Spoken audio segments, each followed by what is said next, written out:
সুপ্রিয় শিক্ষার্থী, সম্মানিত শিক্ষক মণ্ডলী ও অন্যান্য ভিউয়ার্সগণ, আসসালামু আলাইকুম। আজকে আমি উপস্থিত হয়েছি 2023 সালের নতুন গণিত বইয়ের 64 পৃষ্ঠার অনুশীলনীর 1-এর ঘ নং প্রশ্নের সমাধান নিয়ে। চলুন দেরি না করে স্ক্রিনে চলে যাই। চলে আসলাম স্ক্রিনে 1-এর ঘ নং প্রশ্ন। প্রশ্নটি হচ্ছে, মৌলিক উৎপাদকের গাছের সাহায্যে লসাগুর খেলা অংশে আলোচনার সব কয়টি পদ্ধতিতে লসাগু নির্ণয়। এখানে সব কয়টি পদ্ধতি বলতে 3টা পদ্ধতিকে বোঝানো হয়েছে। একটা হচ্ছে মৌলিক উৎপাদকের গাছের সাহায্যে, আর দ্বিতীয়টা হচ্ছে ইউক্লিডীয় পদ্ধতিতে, এবং তৃতীয়টা হচ্ছে সংখ্যার গুণিতকের সাহায্যে। প্রথমে আমরা মৌলিক উৎপাদকের গাছের সাহায্যে ঘ নং প্রশ্নটির সমাধান করব। মৌলিক উৎপাদকের গাছ তৈরি করব 55 সংখ্যাটির। 55 সংখ্যাটিকে বিভাজন করলে আমরা পাই 5, 11, 55। 5 এবং 11 উভয় মৌলিক সংখ্যা, কাজেই এদের আর কোনো শাখা প্রশাখা বা ডালপালা নেই। এখন 15 সংখ্যাটির আমরা মৌলিক উৎপাদক বের করব, যা হচ্ছে 3 এবং 5, উভয় মৌলিক সংখ্যা, কাজেই এগুলোকে আর ভাঙা যায় না বা এদের শাখা প্রশাখা নেই। এখন 143 এই সংখ্যাটি ভাঙলে আমরা পাই 11 এবং 13। 11 13 গুণ করলে 143। 11 এবং 13 উভয় মৌলিক সংখ্যা, কাজেই এদেরকে আর ভাঙা যায় না। তাহলে এখন আমরা গুণনীয়কগুলো নির্বাচন করব।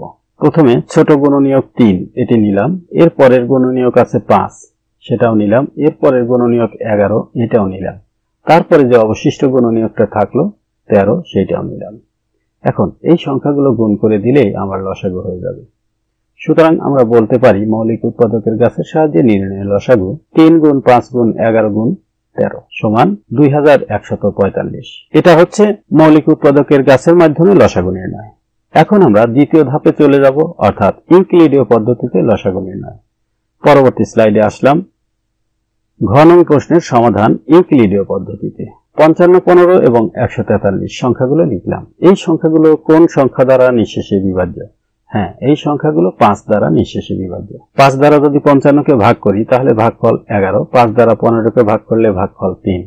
143 5 দ্বারা নিঃশেষে বিভাজ্য নয়। এখন 11, 3 এবং 143 এই সংখ্যাগুলো কোন সংখ্যা দ্বারা বিভাজ্য? 11 দ্বারা বিভাজ্য। তাহলে আমরা 11 দ্বারা ভাগ করব। 11 দ্বারা 11কে ভাগ করলে ভাগফল 1। 11 দ্বারা 3 নিঃশেষে বিভাজ্য নয়, কাজেই 3ই থাকলো। আবার 11 দ্বারা 143কে ভাগ করলে ভাগফল 13। এখন যদি এই যে বাম পাশের সংখ্যাগুলোকে আমরা গুণ করি তাহলেই লসাগু হয়ে যাবে। মৌলিক উৎপাদকের গাছের সাহায্যে নির্ণয় লসাগু হচ্ছে 5 গুণ 11 গুণ 3 গুণ 13 সমান 2145। এখন সংখ্যার গুণিতকের সাহায্যে লসাগু নির্ণয় করব। চলুন পরবর্তী স্লাইডে চলে যাই। আসলাম পরবর্তী স্লাইডে। সংখ্যার গুণিতকের সাহায্যে লসাগু নির্ণয়। প্রথমে আমরা 55 সংখ্যাটির গুণিতক বের করব।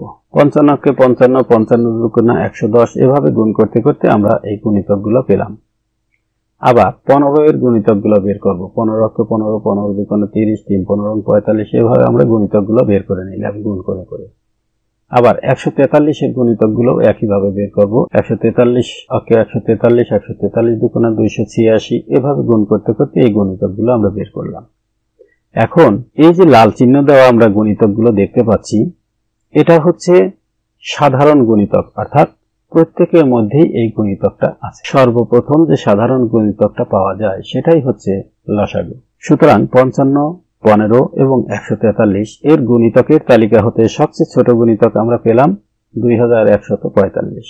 অতএব 55, 15 ও 143 এর লসাগু হবে 2145। এই ছিল 64 পৃষ্ঠার 1 নং প্রশ্নের সমাধান। ভিডিওটি ভালো লাগলে লাইক, কমেন্ট ও শেয়ার করুন। আর 2 নং প্রশ্নের সমাধান দেখার আমন্ত্রণ জানিয়ে আজ এখানেই শেষ করছি। আল্লাহ হাফেজ।